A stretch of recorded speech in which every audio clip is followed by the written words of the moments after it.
Hi, I hope you guys have been having fun with all the projects. I know I have, my family has. Today we are gonna do me books. This is a book about me. Well, you, but mine will be about, you get it. We're gonna make little books, and there will be little prompts in here. Come on over, Alice. I usually like to draw myself on the front of my me book. This is really good for kids of all ages and all skill levels. This is Lila when she was 8. So, you know, easier to define things. And I'll have prompts. We'll go over the prompts and how to construct these later. But this is one when Lila was quite a bit littler. And it's just as cute. Look at that. So it can really be for kids of all ages and skill level. This is Zuzu. I don't know how old Zuzu was, but her and her favorite outfit. For littler kids, I like to write down what they tell me their drawing is about, just so I can remember, just because they're so adorable. Red tights, red shirt, green skirt. Kids are weird. Waffles and spaghetti and meatballs. She still loves those. Anyway, but older kids can have fun doing these too. This is Alice's. I don't know what age she was. And me. I did them too. We would all do these on New Year's Eve. Oh, look at my favorite foods. Avocado, greens, ooh, cauliflower puree. Adults are weird. Beets, that was a bad year for all of us. I had quite a beet run. Anyway, they're fun to look back on too. My kids always really enjoy looking at these. But before we get started on constructing our me books, let's talk about drawing people and animals. There's some little tips that we can learn to make our animals and people more believable. Anyway, I'm going to use a black ink pen. This is a Uniball pen. You could use a Sharpie, Crayola, you know, whatever you have. A ballpoint pen will work. I really like these Pilot G2 pens. I discovered, not on purpose, that they're also not waterproof, which is great. We'll talk more about that later. Yeah, I discovered last night. Anyway, no one's in trouble. Everything's fine. Okay, so when we're drawing figures, usually people like to draw stick figures, which is great. Good art is not, well, let me say it like this. You don't have to be a good drawer or draw well to make good art. Good art really is more about the ideas you put on the paper, the combination of images that you put together, the parts of you that come out onto the paper. That's what makes good art. So this is fine. But I'm going to show you guys how, just by changing this format just a little bit, you can get a lot more flexibility with your figures and a lot more expression with them. So I'm still going to start with a circle, but instead of a stick body, I'm going to just draw a little rectangle-ish shape. And instead of stick feet, I'm just going to draw a little bloop, bloop. And you'll come up with your own way of doing this. This is just a simplified version that I like. And really the arms, even if they're noodlier, you're going to get a lot more action and a lot more expression in your figure. And the eyes, they can be very simple too. This doesn't have to be super complex. Hair, I'm not super careful with hair. Well, because if anyone knows me, I'm not super careful about my hair either. Anyway, so how do we make this look like us or whoever you're trying to make it look like? It's all about observing what is unique about the person that you're drawing. So if I'm drawing me, what's different about me is I'm a little chonkier in the middle. And I have kind of skinnier legs. Maybe not quite that bow-legged, but already that looks so much more like me. Usually I'm lecturing. I said, pick up your hair ties and socks. Those are the things that are usually all over the floor. Oh, and snot tissues. People use tissues. Bad. Anyway, oh, hair. My hair usually has like little flippy outy things. And I'm just making hair. I'm not worried about the shape. But when you get it all together, it makes sense, right? So by just making subtle changes to our basic building blocks of a human, we can make different expressions. We can, with just as simple as moving the placement of the eyes, look at that. Now this person is not looking straight at us, but looking in a different direction. So then we can change where the hair goes too.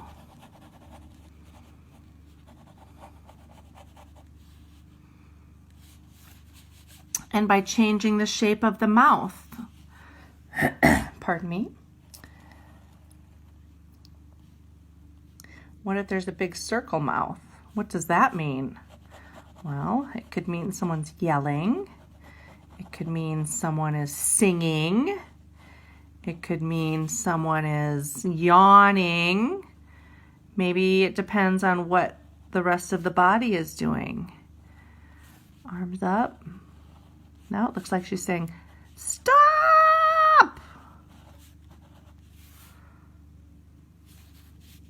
I guess if you wanted it to look like the person is yawning, you could change the mouth and the eyes. Closed eyes, big yawn. Or maybe, oh, I think you can probably see my uvula. Maybe that means someone's getting ready to take a big bite of something delicious. How about a cheeseburger?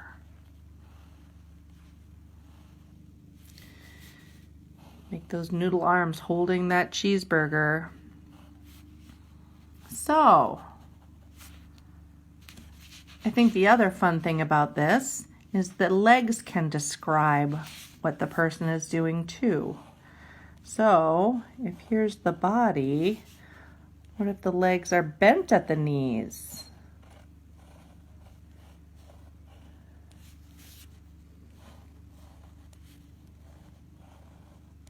Then it looks like the person maybe is running or jumping. Ooh, maybe they're jumping on a bed. Uh-oh. Or maybe they're walking on a tightrope or a high wire. If I turn these bedposts into buildings,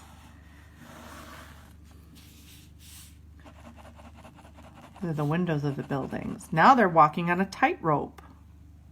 Terrifiedly. Look at, there's tons of people way down here watching them. Anyway, this just making a few changes with your figure can provide a lot of action. So, how do we turn those same building blocks, the circle and the rectangle, into animals? Well, the same thing we did by making observations. What do you see that makes, say, a mouse? What makes a mouse a mouse? Probably bigger ears, beady little eyes. They have kind of a pointy snout, don't they, with the little nose at the end? And I guess they have kind of a long snake-like tail. And then I guess you could put whiskers. And their arms are pretty skinny and kind of like human, kind of humanoid. Then if we make a rectangle or a triangle with some circles, then it kind of looks like cheese. Little skinny feet. So it's really the same building blocks, and we're just changing a few little shapes. How do we make this turn from into a fox, let's say? Fox's ears are pointier. I think they still have beady eyes, but they have bigger, bushier tails. They have a little chest hair. And they have paws. So it's a stick with a bloop, just like I did my human legs. It's all the same pieces. It's just put together a little bit differently. We could even make a bird. I mean, I don't know what you couldn't make like this. Let's say a penguin, beady eyes, but instead of a snout, they have a beak. So maybe it's more of a triangle beak. Instead of arms or paws, they have flaps. Flaps. Big white tummy. Their feet are maybe more, oh, he's gonna need to order special shoes, I guess. One more thing, what I've noticed about this not waterproof pen is then that means you can do something else with it. This won't work on anything that's waterproof, but if you just get whatever brush you have, this is not nice, this is just some kind of little junky brush I have. You want to get just a little bit of water, just a little bit. This is office paper, so it doesn't do well taking a lot of water. It'll really break down. But if you just get a little bit of wetness on your brush, you can, I mean, that might even be too much water. You can kind of have even more fun with this. Look at that. But again, you'll have to experiment with your own pen. Not all pens are work like this. I know none of the other ones that I have do. So you can draw people, you can draw animals. I think with some of these basic building blocks, you can really draw just about anything. Let's go into how to construct your me book. The first thing that I did is I got office paper, and I have about 3 sheets. And I stacked them, and I folded them in the middle and creased them. On the top of each page, I wrote my prompt for me, kids, whoever, to draw a picture to describe the answer to this prompt. My favorite foods are, and I'll list these in the comments below the video, but you can do whatever prompts that you want. You can get as crazy and silly as you want. Me with my friends and family. I get angry when. I laugh the hardest when. I laugh the hardest at my own jokes. Me writing my favorite animal. I can't wait to see what you guys do for that one. And in my favorite costume. But again, you could really have any prompt. What I want to be when I grow up, my favorite thing to do, my favorite movie. If I was a superhero, what would my superpower be? Like this is another one of those things that you can take as far as you want. So once I have my prompts and I've folded it, then I take, this is cardstock, but you could really use anything. You could use brown paper bag. You could use construction paper. You could just use more office paper. Remember, this is a use what you have. And again, I just folded it in the center and creased it. I wrote me book and my name. I probably will write the year too, but you can write whatever you want. You can write, here's me book by Lila, but Susie just wrote her name. You could draw a picture of yourself. There's really there's no rules. This is just supposed to be something fun. So once you have your title page and your inside pages, you can put them together and staple them.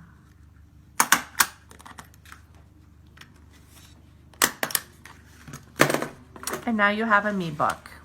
You can color them. You can use, like I said, watercolor paints don't work quite so good on the office paper, but you can get a little bit if you're careful about how much water you use. And that is it.